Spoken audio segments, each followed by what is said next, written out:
Looking for love and dating apps and DMs. Looking for love and nothing is sticking. Seeing red flags, getting catfished.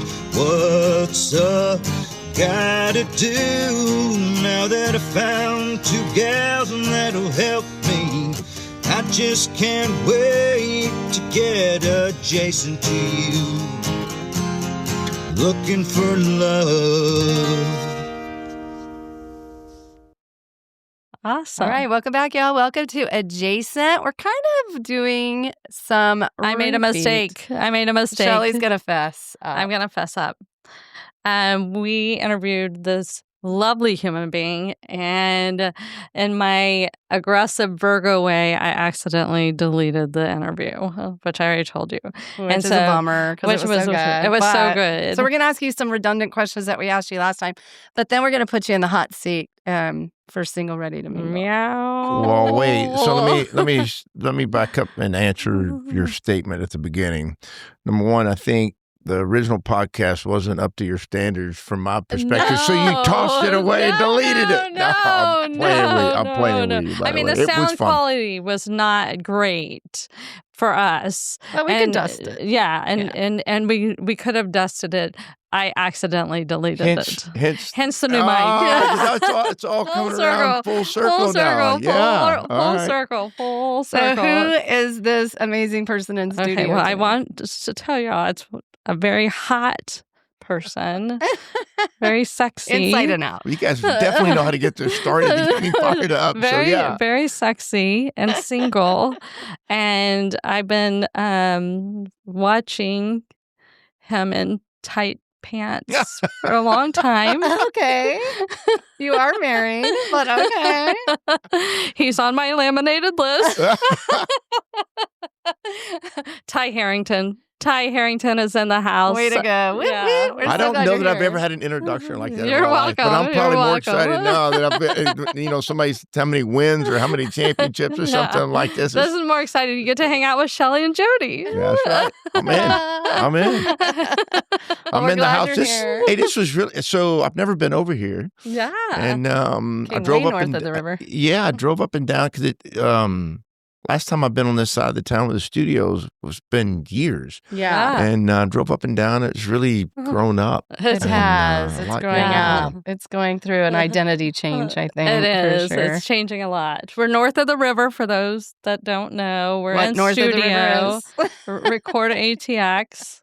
North of campus. Yeah. We're north of campus. Yeah. But south of 183. Is this for y'all to do all your podcasts? We'll do some online, and then we do some bunch here. This is our studio time. And this is nice. Yeah, we love it. We love it. We like do it. video, but we have faces for behind the scenes. Yeah, we're behind the scene gals. We're podcast girls. We're not in front. We're not YouTube girls. We're not Casey Reed. Yeah. We're like, we need a curtain. We need a curtain. I don't know about that, but this is neat. This truly is. I mean, it's a comfortable setting. It's so fun. I have to tell you guys, this is my inaugural podcast in a real studio. I doubt that. I don't know. Well, that's not completely true. Yeah. But partially true. Yeah. And maybe one that's nice. You've had lots of mics in your face. I have had that for sure. But coming into a studio, and I feel like I'm about to break out a guitar and start singing or something like that. It's not going to happen. I'm just saying, I feel like I'm in some kind of high dollar studio at this point. No, you don't mean to. That will definitely ruin the show at this point. So, yeah. Well, before we start, the last time we talked, you said that you live in New Braunfels. Is that right? I do. Yeah. And now it's Oktoberfest. Have you been partaking? Wurstfest. Wurstfest is around the corner. So historically, it's the first weekend of October. Sometimes the last weekend of October, November run in together. But this year, I think it's the first weekend of November, like the 7th or something close to that. Wurstfest, if you don't live in New Braunfels, and you've never been, you have no idea what you're missing if you're listening to this podcast at this point. It is truly one of the 10 best days of the year. Now, the people who live in New Braunfels know what it's like. They know how to navigate around it, and most of them are OPAs, or they're a part of the whole process. Yeah. I fortunately live only maybe a half a mile from downtown to Braunfels, so Yes. which puts me at a triangle to Wurstfest. And so I can walk home Oh, my and or drive land. maybe a quarter of a mile if I really am lazy. Oh, my and gosh. and to go, but it is quite the event. You know, I don't know how many hundreds of thousands of people go Yeah. through there.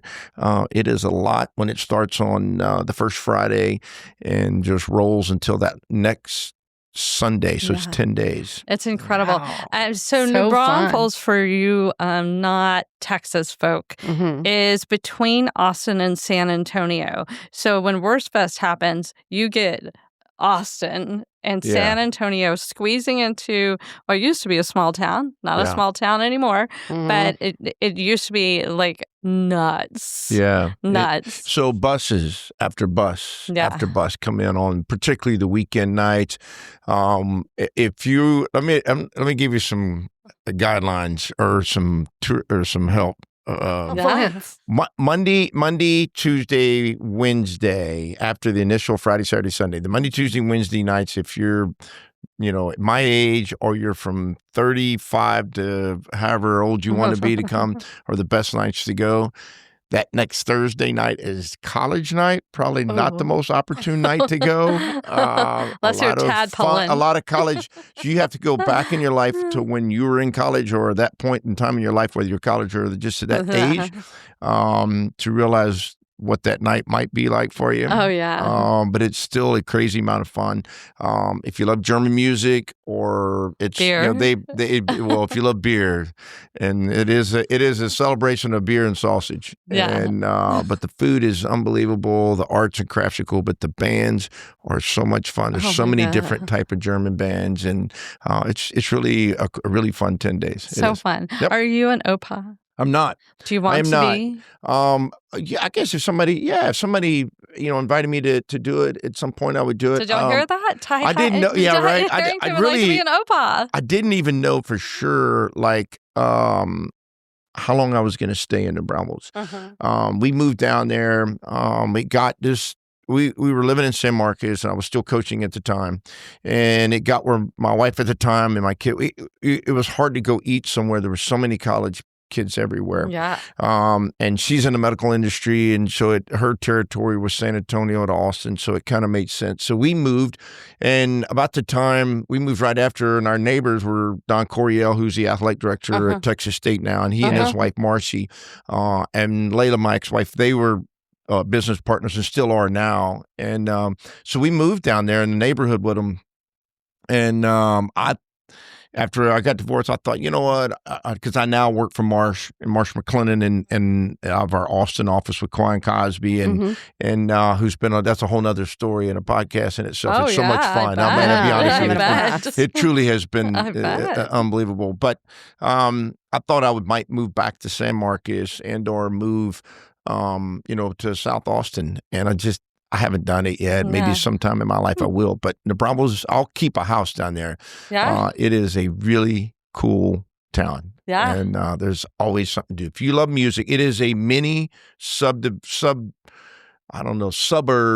music-wise to Austin. I don't know if that Right. makes sense. I understand what you're saying. But it's a different. Like a little satellite. It's a different type of music. I For feel sure. it's more Texas. But yes. No, you're than- right. Yeah, No, but you're right. I love New Braunfels, and I love all. It growing up, it's like it's just so beautiful It is down there, and the two rivers that run through there, and rare that the Guadalupe runs a little low, but the Comal's constant and are constantly flowing. But there's just you can kind of be who you want to be there, and it's okay, right? I mean, it's a fun spot, outdoory. The music, you're right about the music. It's not eclectic, meaning you're not going to find. You're not a ton of rap music, or a ton of hard rock music, or indie music. You're not going to find a lot of that like you might find here in Austin. But we have bands that come into downtown that play a lot of jazz music, a lot of blues music, and minutes. So that part of it is fun, and we'll have some.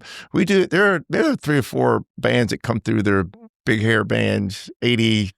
sing along, Oh, go to fun. go to the Phoenix and sing along on a Friday night. You walk in there, or I walk in there and I feel pretty comfortable age-wise. Yeah. And I know the words to the songs. I don't really know what that says about me, except for how old I am. Who So there you knew? go. Who knew Ty was in the long hair band? Big hair bands. Yeah. It was. Yeah. Quiet Riot guy over here. Yeah. So where are you from originally? So I call home Waco. My dad was from Waco as well. My mom was from Wharton, Texas, and he met at Baylor. My dad was a football and baseball player at Baylor, and then ultimately he coached at Baylor as well. So Waco became our home. We had a home there for 40 years. Talk about a town that's grown. Oh my God, I was there Saturday. Todd Haney, a former teammate of mine, you Longhorn fans will probably recognize the name from the 80s, an infielder with us. Todd and I grew up together in Waco, and his son got married, and which is a story to that, because you're thinking, we were all thinking there was, about 5 or 6 of us teammates. You're like, bro, that's OU weekend. I know. What are we doing? Well, Is she an Aggie? Yes. Todd's response was, hey, the wife to be is an Aggie. Oh, my God. And so but we had the greatest time.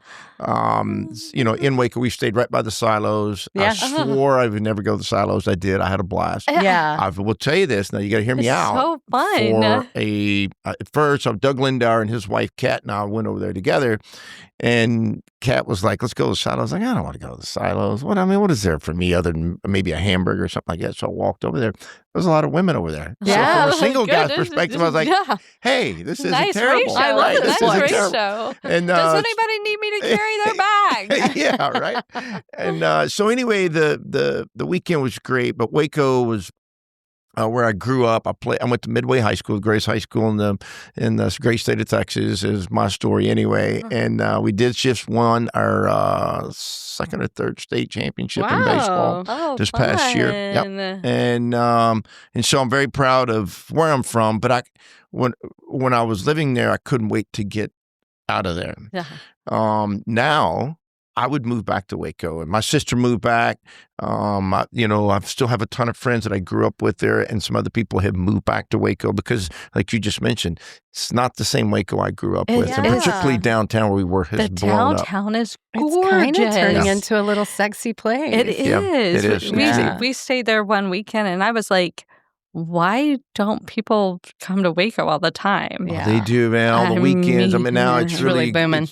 It used to be when I went to college, when I came to Austin, which was a whole nother event in my life.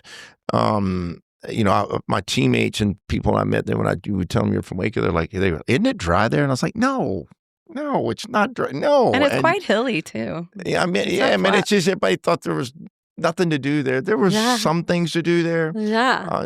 They meant dry, like dry no alcohol. Yeah. You meant like climate. I really didn't want to tell straight. I've been buying beer since I was 15 there. Of course, but probably wasn't appropriate. But anyway, so now it was a great place to grow up. My mom and dad were both educators, and my dad was a college and high school football coach, and then like a lot migrated over to the administration side at high school, and he was my principal, and my mom was my English teacher. Oh my God. Yeah. And how many students were in your graduating class? I'm going to tell you around 400. Okay. So it was a decent we were size. a 4A school, which is now equivalent of a 5A. Now they've grown. They're a 6A school now. Yeah. Oh, but wow. at the time, we were a 4A school. We were always right on that cusp of moving up. And so it wasn't a huge class, but it was, big enough. Yeah. And that's huge. Was it hard having your mom and dad having a thumb on you at all times? Yeah, of course it was. That's why you but it wasn't because of them. It was because of what they did. Right. They were super cool. Like I was so lucky and so blessed to have them as my parents and friends, ultimately. Yeah. And but it was because of who they were. But what's crazy about that is being the principal or assistant principal is what he started out was. All my friends who were going out on Friday night and Saturday nights still ended up at our house. Yeah. And my mom would cook late at night for everybody. And but it was you were everybody's home base. Everybody's home base. Yeah, kind of, right? I love it. But it was interesting because walking the halls, there was your dad. And then I didn't have my mom for English, but I did have her or maybe I did have a for English. I can't remember, one of the classes that I had, or a leadership class. And so that was kind of interesting. But he's out of everybody in my family, my dad had 3 degrees, my mom had 4 degrees, and my sister had 3 degrees. And this guy right here still checks the mail to make sure Texas doesn't send him a letter going, "Hey, just kidding about your degree you got." And so anyway, I came from a really, really educated family, and I was the runt in the family when it came to that. So, oh my gosh, was your dad your baseball coach? Was my dad a baseball coach? No, my dad was a football coach, college and high school football coach, but did take time in his life. This is crazy thinking about it today. Was a high school head coach at Richfield High School. It's not there anymore. Consolidated into Waco High. He was the head football coach, but he coached my little league team. Oh, you think about that. Wow, and timing. Wow, the time. Yeah, but he took time to do it. And I thought it was the coolest thing because there was, I grew up on a sideline. I tell people I grew up in a locker room. And for a coach's kid, if they're out there listening, they know what that means. But they also know what that represents. To me, socially, personally, a lot of who I am was built around being a young kid in a locker room that was incredibly diverse. So I had a head start in my life about different people from all walks of life, different backgrounds, everything that came with that. And when you were in a locker room, it was a special place, right? So I didn't know I've never really known any difference. I know. So from the age, you're like, can you turn my office into a locker room? Because I don't know how to work here. Yeah, right. I mean, right. But from age 1, since being born, my dad was a coach. So, and then when he got out of coaching, I was already playing, and he got out so he could watch my sister graduate and me play sports, and I was in a locker room. So then I go from a locker room as a player to Texas in another locker room to coaching and spending the next 35 years of my life as a coach in a locker room. Yeah. And so I've never really grown up out of that, right? No. Until now, and recently. But my point was, I tell people all the time, if you're a kid that was brought up in a locker room, you have a broader sense of, in my opinion, of people. Yes. And all walks of life. And I think I am a way better person for me, in my mind, for me and my beliefs and who I think and how I think the world should be because of that. Yeah. I hear you.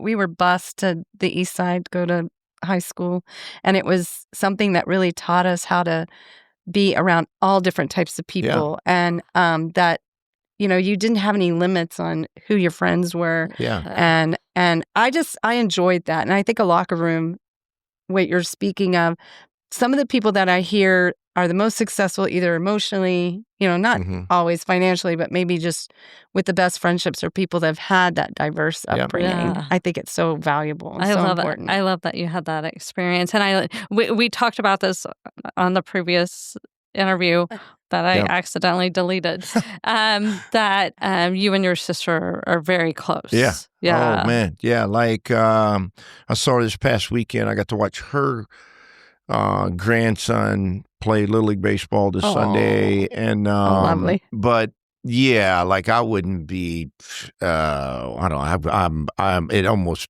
terrifies me to think what my life might be like had something ever happened to her, and or I'd never had her as a part of my life. Yeah, same. From the smallest of details to the largest life details. Right. She's been a big part of it. I don't know that I've ever done anything without her really being somehow involved, whether it was a decision and or just letting her know or whatever that might look like. And so, when our parents were killed in a car wreck in 2006. Yes. And my sister and I, there's a lot that goes with that. When you lose a parent, there's a lot that goes with it. But when you lose two of them and you bury both at the same time, there's a lot that goes into that emotionally, but also physically. I mean, there's a lot of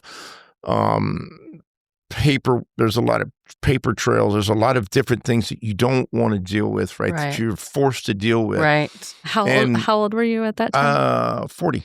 Okay. And my sister a little over 40. And then my sister is 5 years older than I am. Oh, yeah. And so there was a lot that went with that. That, you know, from the legal side she had to deal with, and the emotional, side of it too, that she did an unbelievable job with. But what's interesting about that too, when that happened, my mom was so organized, unlike her son. My mom was so organized. She had a letter organized that said, because my mom and dad did everything together. They didn't go anywhere. Like my dad didn't go do guys' weekends. My mom didn't go do, they went everywhere together. So she had a letter designed that said, here's where everything is. Here's what everything means. Here's where, and we didn't have a ton. We were educators, right? So, but here's where everything is. And at the end of it was a paragraph that she wrote that said, you and your brother it was written to my sister mainly, and she said, you and your brother get along great. You guys, if anything ever happens, you'll surely be able to figure out how to make this work between the two of you guys. Right. And I remember reading it, and I looked at my sister, and I was like, they didn't know this was going to happen. She was like, no, but this is the way, this is the way our mom was. She had everything so organized. Super organized. But it was a loving family, but we were able to work our way through. It was a piece of cake, meaning the physical part of it, not the emotional piece of it. Right. And, but your mom helped take care of that. And I admire that, and your mom having things like that. So y'all didn't have to do. My dad was like me; he had no shot, zero chance of ever putting anything. But he married her, and she did, and I'm so thankful for people, because it can cause rifts and relationships when it's not handled. I talk about it a lot. It's already hard. Please make it easy for your family members and have those ducks in a row. Yeah, have a will. Have a living will working, and it's not expensive. No, and it was a hard habit. It was a hard lesson for my sister and I to learn. Yeah. Right after that accident, we, each of us had put together what our wills were going to look like and things like that, and where things were going to go. But I highly encourage people to do it. Yeah. Agreed. I can't. Well, you've been through some life-altering things with the loss of your parents, and then your battle with cancer. Yep. And I'm so glad you had your sister on your side through that. And you have a lot of people in your corner that have helped you.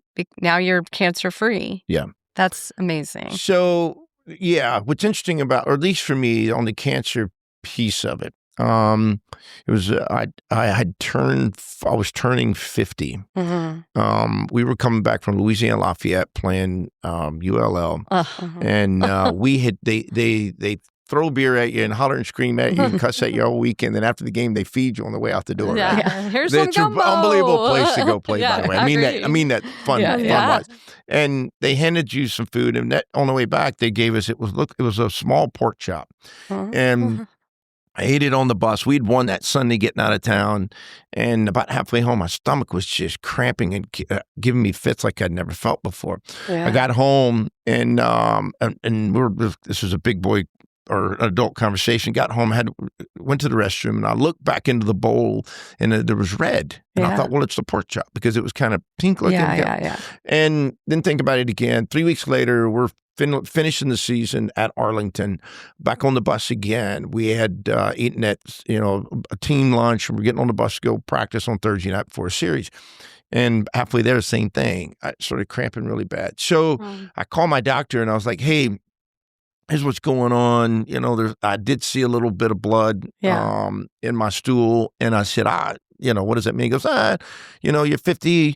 In a couple months, you'll be 50. Let's get you in, you do a colonoscopy. Well, my dad had passed. So that's one of those things maybe a dad can pass on to their adult kids, saying, hey, that age, son, or whatever it might be. And then the doctor. So I was like, all right, cool. So Ricky Woodard, who is the softball coach at Texas State, still today, one of the greatest coaches. That girl could coach anything, anything. She's so talented. Well, she was my work wife, and we did a lot of things together, shared so many different things in life together. And my wife at the time, Layla, had gone to Hawaii with some friends on a vacation. And so I set up an appointment to go get a colonoscopy. I had no idea what it was, other than I was going to have to starve myself for a day, and that was all I knew. Nasty juice. And so Ricky took me. And so we went and together, and I woke up from the deal didn't take very long, but I woke up and the doctor was standing over me. Ricky was standing next to me, and I guess they'd already conversed a little bit. And he had a picture, a big film picture, and you said, "You see that right there?" And it was about the size of a quarter. You could see a free flowing of my colon, and he goes, "That's a tumor." Mm-hmm. And boy, your head just wake up. Oh, and you're loopy. And you're loopy. But boy, you get alert real quick. So it gets even more interesting. They didn't know what to do, so they went ahead and ordered a full body CT scan for me that day. So they wheeled me out into the hospital, and I don't think they meant for it to be this way. And please understand when I say this, I try to say this humbly. It wasn't because I was, to me, but being a head baseball coach in San Marcos, people were going to know who you are. And I was sitting out there with basically a blanket over me, waiting to get pulled in to go get a full body scan because they wanted to make sure that it hadn't spread. Right. And so we went through all that, and it hadn't, thank God. But at the time, we still weren't for sure. I found out a week later or a couple of days later that it was cancer. I had surgically, I went in to have it removed. And whether there was right or wrong, how the rest of this story goes, I'm alive and I'm here. So I'm going to say it went good.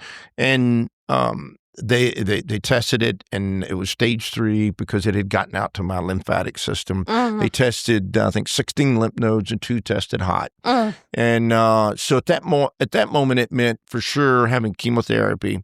And then halfway through, I started chemo. I went to MD Anderson, which is the most unbelievable run hospital I have ever experienced. I just came from there 2 weeks ago for my annual.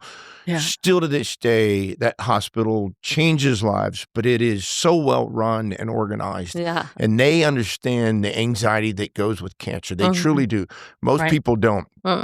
If you ask a cancer patient to have to wait 4 days to get something back is a lifetime at that point in time, right? Sure. And then stress and all of that is horrible. Yes. When you're going through all of that. Yeah. And so I came back. They oversaw it. I came back and did my chemo in San Marcos, Texas Oncology. My doctor was unbelievable there as well. And about halfway through, I stopped and did radiation. To kind of hedge my bet, for lack of a better word, and then chemo again to finish up. And, at that time when I finished, it was 6 months of treatment. I averaged probably 190 pounds, just give or take, 2 or 3 pounds either way. Yeah. And I was down to 145 pounds, and I looked like an ashtray. I mean, my skin was gray, and just, it was part of, they nuke your body to try to, give you a chance to get through it. And I'm here, I'm alive. There are people that have the same cancer that don't make it. Yep. A lot of times people discuss that, it's people's attitudes. That's not fair, because there are people that don't make it through their cancer that have way better attitudes or way better outlooks on life, and they fight till the bitter end, till they can't, the bodies just can't take it again, right? And so Thank you for sharing that. Thank you. Yeah. So really, for me, I just consider myself lucky, because there are who didn't survive this. This particular cancer, which is colorectal cancer. Mine was actually rectal cancer because it was right at the Prometheus line, and but as a cancer, you said you're cancer free. I assume and hope and pray that I am. I go annually, and I am. But me personally, and everybody's different this way, I still consider myself a cancer patient. Right. It was in there. Yeah. Can it come back? Sure. Yeah. What is that? You live with that every day. I hear you. Yeah. And most people that have had it do live with that every day, and they view it differently every day, right? Yeah. And so I'm lucky. I am one of the lucky ones that got through that part of it. If I live long enough, or there are chances that it comes back, there is. The same chances that I got it, which they don't even know. They can't tell you why. Like, I remember asking my doctor, because I'd been about a 35-year snuff dipper, right? And loved it. Like, I loved it as much as I love beer. And that's at the time, that's a lot. Ladies, beer, and snuff. Yeah, a lot. And sometimes in different orders. Yeah. And but I asked him, and he goes, "It's like the lottery. You lost." And kind of thing, right? And so they're getting better. I picked up something this morning, not to go too the doctor, they came out with a new study that now they've got a new way of getting to different types of cancers, even beyond what we already have. And so every time I see something like that, I get really excited because if you haven't ever experienced walking in the halls or those sliding glass doors that open at MD Anderson, it is the most humbling facility, hospital in the world or event in your life, because you see that cancer does not discriminate against anything other than you got. And I mean, it just is everybody from everywhere. I remember sitting in the radiologist and there was a sheik next to me with 2 bodyguards.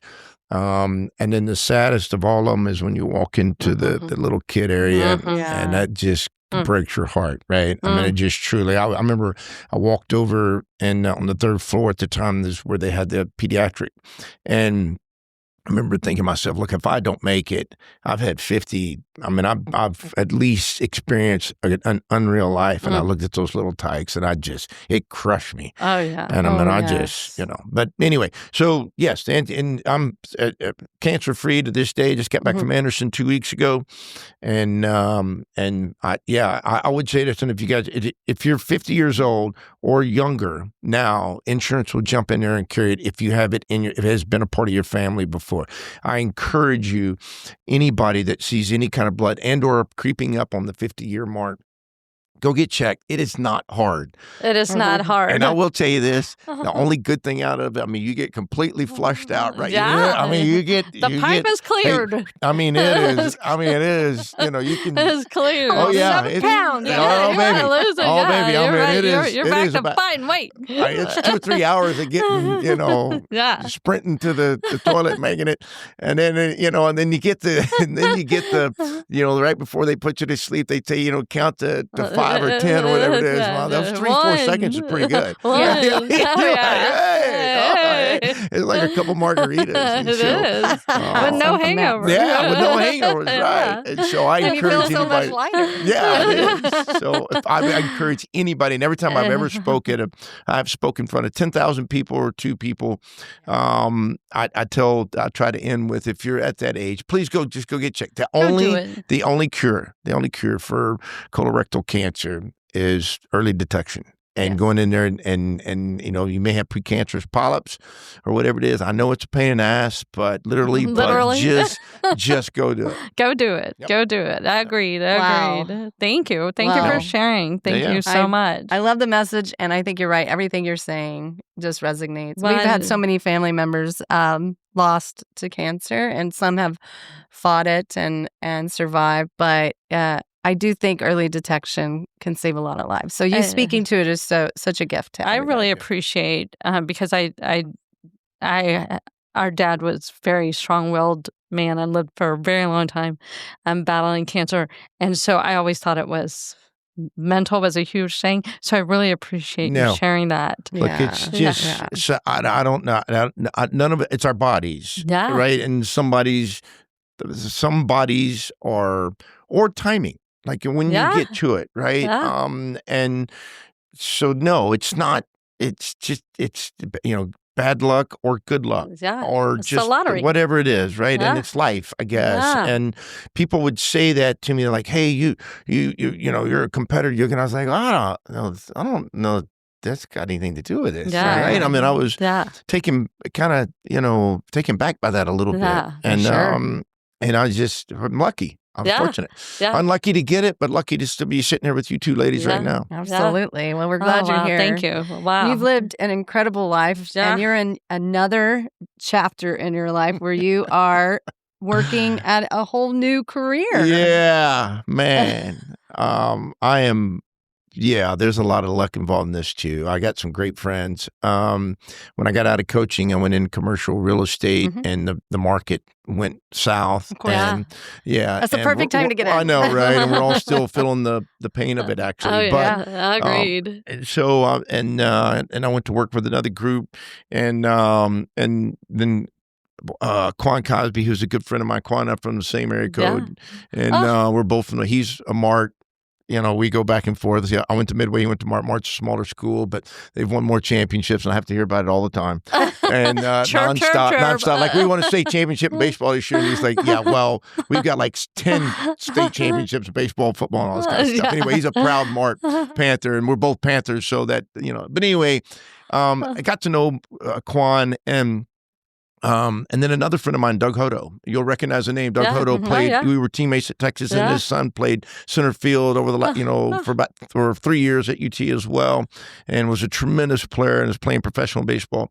We're both in the commercial insurance business. Doug was with McGriff and was living in Houston and built up a huge business and helped McGriff grow. Marsh McLennan, who Quan is with, which we just rebranded again to Marsh, which is what we were originally, a whole nother story for a different time. But they wanted me to come spend some time in the public entity space, school districts, municipalities, and lo and behold, when they asked me to come about, I didn't know anything about it. So I'm still growing and learning. Even it's proof that over 60 you can still learn or try to learn. And so it's been great. It is. It's a network. I'm making my way through my network of people that I know. I'm currently trying. And lo and behold, the first couple clients that we've got, and Quan and I share one or two together as well, and within the construction business, and it's been interesting to learn all that. Insurance is an interesting business. The great thing about what I do is that everybody has to have it. Exactly. Yeah. And nobody likes it. Nobody really likes talking about their insurance, right? No, I got to make a phone call here in a little bit. This is totally different kind of insurance for my kids' car insurance, and I'm grumpy about what that is, right? But it is something. If you're good at it, you know that everybody has to have it. So my job is to make sure that they're covered. My job is to make sure that it's to make it as affordable as possible. The great thing about Marsh and Marsh McLennan is that we have we're the largest in the country. Nice. Yes. Yeah. So we create leverage in the market, but our service teams, the people I've met that work in this organization have been absolutely unreal. And they're so talented at what they do. And I refer to this, you'll appreciate this. So I get to wear depending on where you're from, I get to wear a University of Texas jersey every day, or Texas State jersey, meaning our brand is so big. Yeah. I'll walk into the best locker room, the nicest locker room every morning when I go to work, right? We have offices all over the country.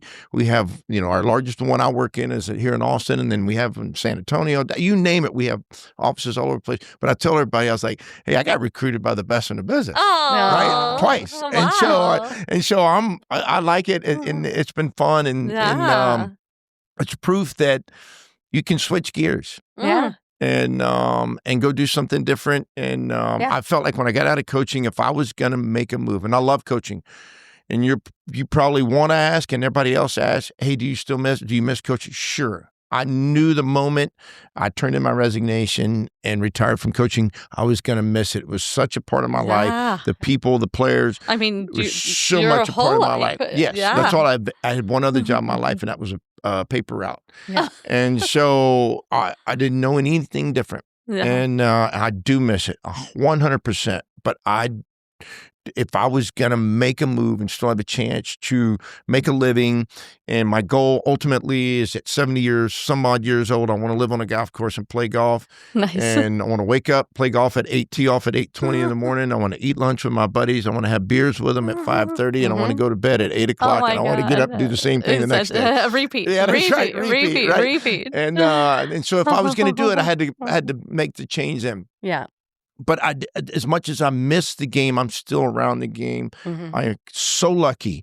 When I got out, Texas State asked me to come. ESPN Plus arrived on the platform and offered me an opportunity to fulfill my baseball niche and being a color analyst or whatever you want to call me, right? I'm the guy that gets to ride in on the horse into the bar and drink beer and tell stories about the game, right? Yeah. And it is because I've gotten to do it again. It sounds like you traded up. Yeah, I know, right? So I get to, so when I got to do it, I had no idea what I was getting into. Yeah. And I auditioned one time at Texas State, And it was so hilarious. I auditioned on the game my last game. That was on TV at Coastal Carolina. And it was in the conference championship tournament. And it was my last game, and I was going through it. It was easy for me to explain what was going on because I lived it, right? Yeah. But anyway, so they gave me a chance to go do this. And it after about, I'd say 2 or 3 months into me doing it that first spring, I started to love baseball again. I'd gotten grumpy with it because it had become, if we didn't make it to regional every year, and if you didn't, we'd won the Sun Belt my last year, and I just did. At that time, I was grumpy with a lot of things, the way our program was being handled administratively, financially, resourcefully, and my coaches and everybody, myself. And I just felt like, hey, I was kind of grumpy. And then I started doing the announcing, and I fell back. There were things about the game I got to see again. I re-engaged and fell back in love with it again, right? And it was so cool. And then the season ended. COVID came the next year. Right? And everybody goes, all right. Everybody, can we please get that past our life? And then I started, it started back up again. And my point is, I got to be around the game in a different manner. I'm still around coaches. Like I'll have dinner with Jim tonight, Schlossnagel tonight. And so I'm around different people, baseball-wise. I truly enjoy. Yeah. And so the game became clearer again. Ironically, and I saw the game in a different context, and from a different contact lens. Also, it was so different for me, and it's been unbelievable. I do work at Texas State. I do work at UT. I've done Sun Belt. I'll do some other tournaments, preseason tournaments in Arlington, and so it's been for Flow Sports and Rev Sports. So it's been unbelievable. And I work with Craig Ware once in a while, which is my God! Right? What a dream! I got to tell you something really funny. So I used to get really worked up, nervous about games, and the older you get, you don't get quite as nervous. Yeah. The first time I walked in to do a radio game with him, I'd never done radio. I'd only done TV, right? Because TV you get to keep talking because you can see it. Right? Yeah. The radio, I knew it was going to be a little bit different. Yeah. I'd never worked with Craig. We knew each other. We've known each other for a long time. And I walked in to do it. I was nervous. Oh. I was like, wait a minute, I'm nervous. What is going on? You were fanboying on it. And and I remember asking Keith Moreland, he goes, just don't worry about it. He's going to take you down the path. Exactly. You'll be just fine. You're good. And he is so good. I can't tell y'all, he is the most prepared professional I have ever been around.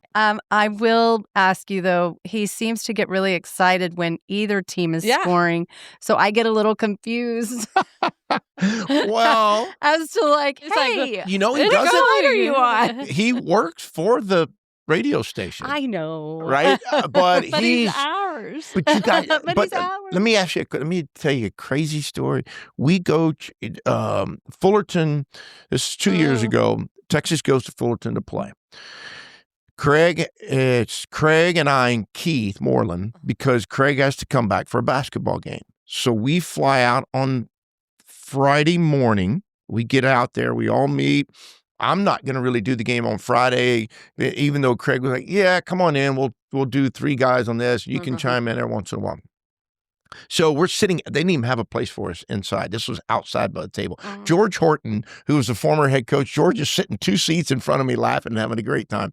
And we're at, and I got to see Augie's monument outside the stadium, which was really cool.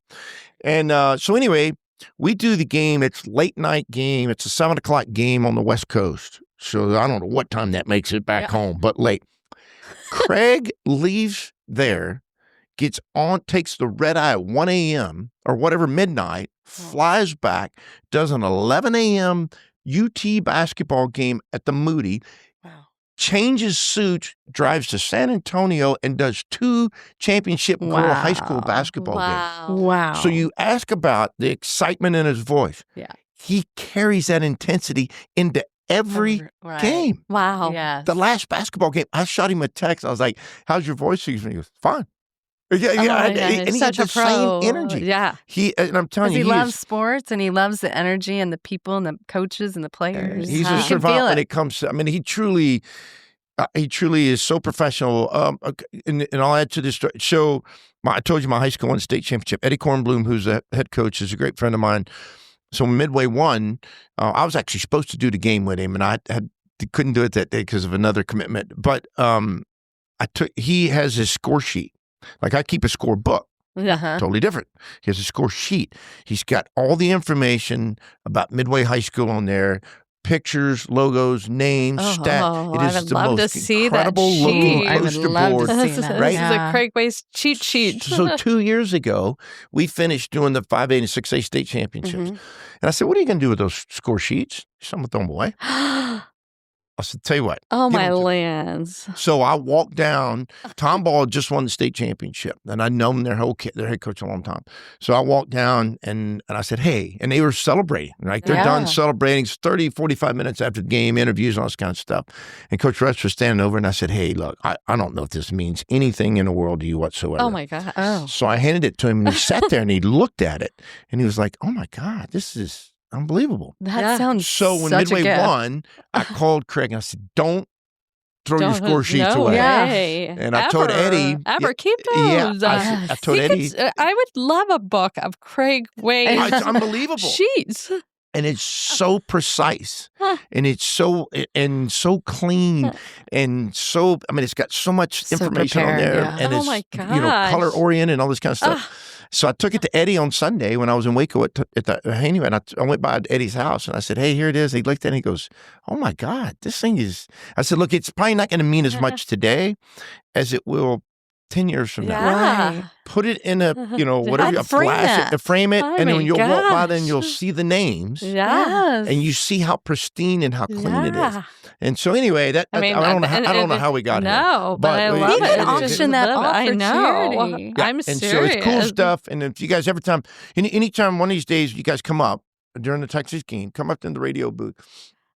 And walk in there and come look at Craig's stuff. I mean, it is true. Now they have computers that help out, but he still has his score sheet that's unbelievable. Oh my gosh. Incredible. That's incredible. Yep. That's incredible. He could definitely auction those for charity. I mean, he just has to sign it. I mean, can you imagine a book of all of those, all that history? Unbelievable. All that history. I could tell you this too. He remembers every. He's savant. He has a gift. His recall is just dramatic. It's incredible. It's like Casey Johnson. Yeah. Oh, like, yeah. Okay, listen, Ty, your life is so full. I know. Do you have room in your life for a new love? I would say yes, but I would say I don't know. She better play golf. No, I do love to play golf. I do love to play golf. I do. I love to compete still, and golf is my outlet. Yeah, it's interesting. I've got a lot of women in my life, but you got to hear me out when I say that. Yes. My sister, we've already talked about. Yeah. I have an ex-wife. Yes. I have 3 of the most gorgeous daughters that you'll ever see. So my oldest child, who just got her pilot's license 2 days ago, is in the medical business in Houston, and works for the same company as my ex-wife works for, actually. And then I have a senior in high school who I was at a volleyball game last night in San Antonio with, and she's just the do-gooder in the family, and she's, makes people's lives better. She's the middle child. She's a giver. Yeah. She's going back and play. Yeah. And she's just a giver. And then I got my youngest daughter's a sophomore in high school. She's a hot mess. And in the best way. Yeah. I mean, she is Ty just Jr. gorgeous looking. She is street smart and can carry on a conversation at any age. So I have a lot of women in my life. My point being is it's hard for me to commit to anything a whole lot right now because I chase them and they are so much fun. Yeah. And I got out of coaching, part of it too, to be able to go see their events. Yeah, and, I love it. My dad did the same thing when he was coaching in college and high school and got out where he could go watch his kids do different things. Oh, I love it. And it's just hard as a college coach to have that time. You have freedom. You truly do have freedom. You set your own schedule, but it's just 7 days a week, 365. Around the sport. It's very consuming. I think it's your hobby, it's your passion, it's your life. Yeah. So it's your love. Consuming is a great word because even when you're there, you're not there. Like at a kids event, you're not there sometimes, right? Yeah. You worry about else's kids, Yeah. to say the least. Yeah. So if someone were to come into your life, they would have to be, they'd have to fit in perfectly. Well, you know, what's interesting is that, you know, being single, you know, I've got 3 daughters, you know, and then, you know, people sometimes don't want to go, well, how am I going to fit into that kind of thing, right? Yeah. And to date, I've still not brought, you know, another lady around my kids yet. Yeah. Not that they're fine. Like my youngest one, I can't even say on air some of the things she'll ask me every once in a while about my, you know, life and different things. I'm like, bro, you're not even that. You're a sophomore in high school. What do you know? No, we're not having this conversation. Yeah, right they know now. more than we know. Oh, yeah, right. they do. And, for sure. And so, at some point in time, look, not like anything else. Nobody wants to grow old by themselves for the most part, and I'm no different. Yeah. And right now, it's crowded. Is the best way to put it, between my kids, my new job, and my golf and the sports analysts. It gets crowded. Yeah. And my daughters all have boyfriends, so I got to deal with them too, and you know, and all this kind of stuff. And right and now, you're being a dad. And I love. Look. Here's the other piece. I love stopping at a bar on my way home, having a margarita, answering my emails, doing different things, and socializing with people. Yeah. I truly enjoy it. Do you feel like right now, for the first time in your life, you get to live Ty's life? You get to be Ty. Mm-hmm. Yes, and that's good and bad. Well, I mean, I want a camera on it. I want to watch it. a reality that's what I mean. show. Some good, some bad. The good is, I get to do some really cool things that I've never done before. You know, I went on a spring break one time. I had never been on a spring break before. Because you were always doing baseball. Yeah. And then I've traveled some, and I've done a handful of, you know, cool things. I've got some really unbelievable friends that invite me to go do really fun stuff, right? Well, because you're super fun. You're the life of the party. Yeah, right. But I do. I drive home. I'd love to go out to eat. It is one of my favorite things to do. Yeah. People will go, "You'll go out to eat by yourself?" And I was like, "Yeah." All the time. I go sit at a bar by myself all the time. Ty, are you dating yourself right now? Yeah. This is a big I've also movement. found out that I'm a really expensive date. Very expensive date. So sometimes when you're that expensive, you can't bring other people along. Yeah, you don't want to be that's a good point. I've never really thought about it that way. Yeah, but it's a big movement right now with younger people as they're taking themselves out on dates. And I love it. I don't know if I'm doing that, but I'm because like I said, I enjoy the social part of going to eat and meeting people at the bar. Yeah, I love the bar. And you don't meet a stranger, and you're super open to socializing and have fun. You guys will appreciate this, I think. Baseball's a really big, small world. Oh, You're about 3 questions away when you meet somebody that they know somebody, or you know somebody, they know somebody, or somebody, or a scenario that unfolds. It's the most incredible thing. You know, I would tell my players all the time, "Hey, baseball's a big, small world," and they're like, "Yeah, whatever." And they're young; they don't. Now they're probably looking around, going, "Oh my God, he was right. That bald-headed old guy was right." And it is. I can sit down. I can go eat somewhere, or have a drink somewhere, or meet somebody clear across the country, and I can, because of baseball, I can probably tie in something somehow. Yeah, 100%. Yeah. Okay, you mentioned golf, and my husband's going to die if I don't ask. Favorite golf course? Yeah, so I'm lucky. Okay, so I'm really lucky that I've played, because I told you I have great friends. Yeah. And I've played a lot of different golf courses, not as much as you might think, but one of my all-time favorite golf courses is still right here in Austin, Texas. And the original Barton Creek, the original Barton Creek Fazio course is still one of my favorite golf courses. Beautiful. I love UT Golf Course. Steve Tremere and I were in school together. He's a little bit younger than I am, but they do. I played in the member guest this year with Mandy Myers, and I had so much fun. It is such an unbelievable event. And so I played. And on Fridays, believe it or not, you got to be from the Braunfels to really understand this and appreciate this. I'm a member of a group called the Hackers. There's about 30 of us. We're synonymous in the Braunfels for having a great money game. But we play what we call Landa National. And it's basically Landa Park, Landa Golf Course.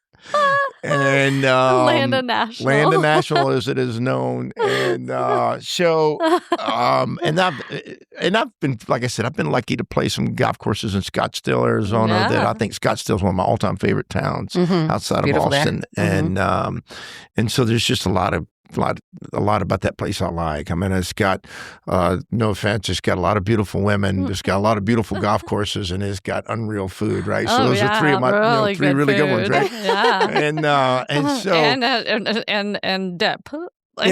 yeah. So but of all the golf courses, I mean, locally it would be, that you mentioned, it would be Barton Creek and UT Golf Course, and then the quickest and the easiest to play is Landon National, and it's got the biggest money game probably in town. I love it. And so they play every Friday. And is it a public course? Yeah. Oh, okay. Yeah. How fun. Yeah. That's fun. Why not? I think it's great. Why not? I mean, I think it's just about getting out there and playing the game. It is fun, but it's I think we're over at Butler Park. I haven't played Butler in so long. Well, don't make fun of it. We are not golfers. We use an iron. We used Well, that's all you use there anyway. No, I'm sorry. We use a 3-wood. Well, no, that's probably we're bad. We were just doing this. We're bad. You're rolling it down there pretty good ways, right? It was just for fun. It was for our friend Jessica's birthday. And we do best ball. Yeah, we do best ball on it. It's about getting out there. It's about being outside. It's about it's so fun. And friends and laughing. It's vitamin D life. Yeah, I love it. And I'm sure there's probably National. a few cocktails involved in this as well. Well, this has been such a treasure. Wait. Who's on your laminated list? Okay. Do you know what the laminated list is? Okay. Well, friends, Ross and Rachel had a list, and Ross had laminated his, but he had taken the girl that he really, like one of his main famous people that he would want to sleep with. And then he had taken her off the list, remade the list, and then he ran into that person with a chance to possibly have a relationship with her. Anyway, so we asked people who's on your laminated list, and mine are people like, I don't know, the Brat Pack. Yeah. Brat Pack. Frank Sinatra, you know. Yeah. People like that. Shelly's like Ty Harrington. Ty Harrington's on my list. And it's laminated. Spike Owen. I'm actually blushing right now. I'm telling you, I don't have a hair on my head, and it's probably all turning red with beads of sweat on it right now.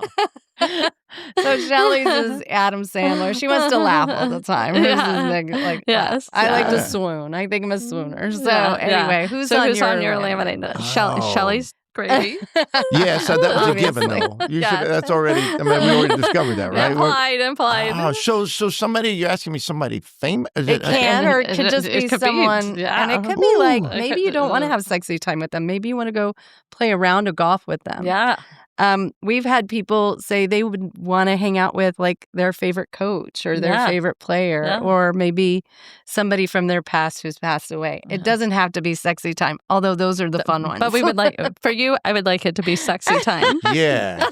So that would probably be Halle Berry. I always thought was one of the hottest females I've ever seen in my life. Stunning. Right? Yeah. She's on so many people's lists. Yeah. And I would have to put her. Yeah, definitely would have to. She's definitely on the top of the laminated. Man, I'm not. You'd give up golf for Halle Berry? What's that? Would you give up golf for Halle Berry? Would I give up golf for her? She could just. Yeah, I'm pretty sure. I'm pretty sure. And probably a couple of other things too, but I don't know why. I do know why. I do. I think she's one of the most incredibly stunning. Yeah. Golly, I don't.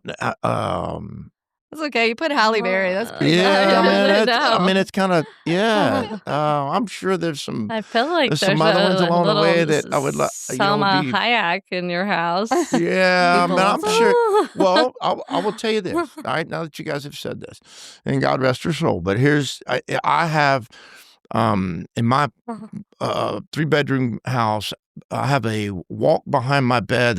I created a walk-in closet, right? And so right as you walk in behind my bed, up on the wall is the most famous poster of all time.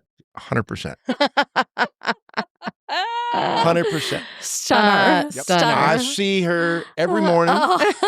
You're like, I see her every morning. I salute her every morning. 100%. And then on top of that, my dishwasher goes out all the time. The fuse cuts off. Well, guess whose picture is covering up the breaker box? Farrah Fawcett. Oh my God. So I got to take the poster down, hit the switch, put it back down. And I promise you, there's been many times where all right, Farrah, sorry, I got to pick you up, move up, put it back over. Love you. Yeah, Love you. but I had the poster when I was a little tyke or a teenager. Oh my God. And so I would have to 100%. That wouldn't be fair if I didn't throw that in there. Oh, and just happens to be a UT Yep. Cheerleader. Yeah. girl on top of that. Yeah. So. I love it. Oh my gosh. She's a Longhorn. Oh. All right. We love you, Ty. Yeah. Love you guys. This has been so much fun. Well, come back anytime, seriously. Yeah. Now you have a mic, so you can do it easier, too. Yeah. We'll have to come back around baseball season. Well, Absolutely. ladies in left field will have you on. Yeah. So so football, everybody's happy with it, and are happier now with the OU win. And, oh, yes. I was in New York. I didn't get to go to the actual game. We usually go every year, but we went to New York and watched it there with a bunch of alumni from it was really fun. We had a blast. Well, but whoever is listening to this won't be able to see this, but so when we went to Haney's wedding, his son's wedding, right? So we get there, it's the beginning of the fourth quarter, so it was an outdoor wedding with a building. Everybody's like you could go sit inside, right? Yeah. So we're walking up, it's like 10 minutes before the wedding starts, and I tell Lindauer, Doug Lindauer was with me, and his wife, and Chuck Ertley and his wife, and Walter De La Rosa, so we're walking up, and I was like, hey, look, usually Lindauer tells us what we're doing, by the way. So anyway, I was like, hey, this is how this is going to happen. We're all going to stand underneath, first of all, with this bald ass head. I'm standing underneath the overhang of this building. Yeah. Right? But there's these stand-up tables out there. And so we can set our phones right there. Exactly. So we were watching the wedding with eyes up, eyes down, eyes up. Oh, hilarious. And there was a little bit of high-fiving going on, while it was going on. But it was a quick wedding, a beautiful wedding.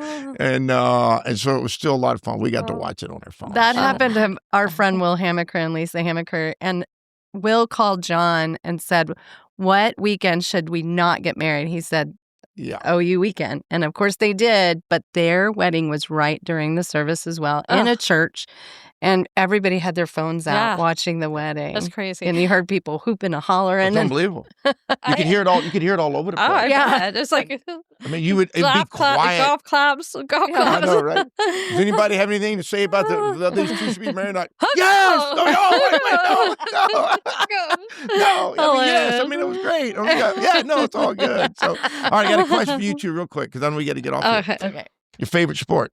Baseball. Yep. Your favorite UT sport? Baseball. Die hard. Mm-hmm. Love Isn't it a cool sport? It's the so best. good. It It's is. the Right? best. So good. There's Love so it. many unbelievable Love things it. about the game. I know it bores some people, but it's the most social sport. It is. It is. There's so many things about it during the game that if you know enough about the game can entertain you about what is going on. Yes. Not just what happened, but what might happen. I think people get a really great understanding because there aren't really a ton of like trick plays or different things you can do kind of thing. And I think people appreciate that because they can follow it. A little. It love is it so very much. social, and I think the connections. Baseball allows you to really connect with people, and just really. I mean, it's a family. It is family. Being out in left so field much. has been life changing for the two of us. So we love being out there. Players recognize it too. Yeah. Right. And the interaction with the players and the fans via the sport of baseball, I think, is incredible. I tell people this, and I'll end it with this. College baseball is one of the most incredible, happenings in my life, right, and so many people's lives. And it's grown so much from when I showed up in '84 to at the University of Texas to play baseball, to where. And went to Omaha my freshman year to where everything is today, the stadiums, the interest, the TV, the fans, the game itself. Yeah. You know, one of the worst things in our lifetime was COVID, but one of the most shaping and creating the game to be better, college game better, was a remnant of COVID. Right. And because it kept kids in school longer college-wise, and we had an older game, and it cut the draft down to 20 rounds, so we were getting, you know, more players, better players than we've ever had, more talent. There's more talent in college baseball today than there's ever been, and the game is better and cleaner. And more exciting and so professional and so well played in so many different areas of the game. You can't find college baseball at the highest level like it is being played today. Yeah, and it's so much fun to be a part of, and so much fun to watch. I love watching the talent and the love and the heart behind the game. Yep. And a lot of great things are going to happen in Texas. I feel it. So it is. Feel it. Truly, we'll tell Jimmy we said hi. We'll do it. we met him one time. He's unbelievable. He's truly the best he's one of the best in our business. Yep. You know, one of these days I'll tell you some great stories about him. They're all good. Yeah. I mean, he's that forward thinker. Yeah. He's that guy that eats, sleeps, you know, baseball nonstop, but every walk that he makes towards the game, he's a step or two ahead of the most. Not everybody, because I mean, there's so many talented coaches nowadays, but he's been one of the more forward thinkers in our game. Yeah. Pushes the envelope in the right way to create a better game of detail of how it should be played and needs to be played. And it's a clean game when you watch his teams play. Yeah, so fun. You know, and they do it right. That's for sure. Yes. Wow. Well, we like to wrap with Texas, Texas. Yeehaw.